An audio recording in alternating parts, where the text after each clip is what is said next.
Hello, আসসালামু আলাইকুম। আমরা চলে এসেছি উত্তরার ১১ নম্বর সেক্টরে হেডশট সেলুনের কাছে।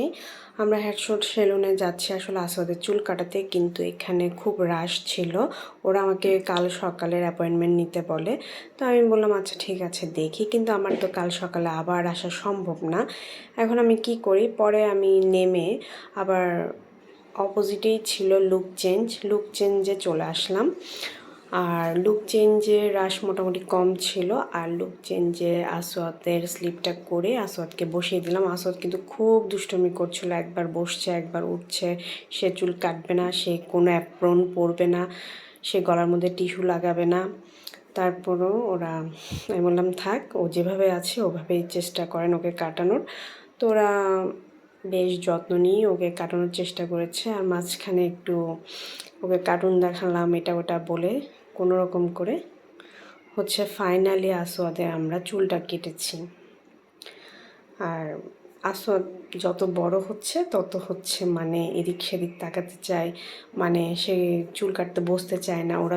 ও যখনই ওদের মেশিনগুলো দেখছে ও তখনই বলছে না না, মানে সে বসবে না, সে চুল কাটবে না।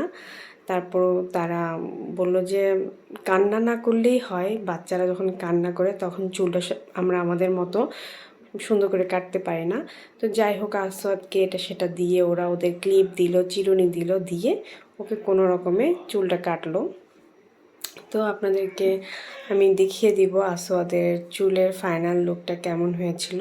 তো একটা জিনিস কি, ওরা বেশ ভালো করেই মানে চুলটা কেটেছে, ধৈর্য নিয়েই কেটেছে, এই আর কি। তো আসওয়াদের চুল কাটা শেষ। আপনারা একটু দেখেন আসওয়াদের চুল কাটাটা কেমন হলো। আমি বললাম একটু দুই দিকে বিট দিয়ে দেন, ঈদ বলে কথা, আমার ছেলেরও তো একটা স্টাইল দরকার। আর এদিকে সিজ্জাত বললো মা আসওয়াদের চুল কাটিয়েছো, আমার চুলটাও একটু কাটিয়ে দাও। তো সিজ্জাতকে নিয়ে চলে এসেছি পার্সোনাতে। সিজ্জাত কাটবে আজকে ডিপ ইউ কাট। সিজ্জাতের চুলটা বেশি ছোট করব না, যতটুক চুল ওর একটু নষ্ট হয়ে আছে ওই চুলগুলোই কেটে দিলাম। তো সিজ্জাত তো হ্যাপি চুল কেটে। এই ছিল আজকে ওদের চুল কাটা।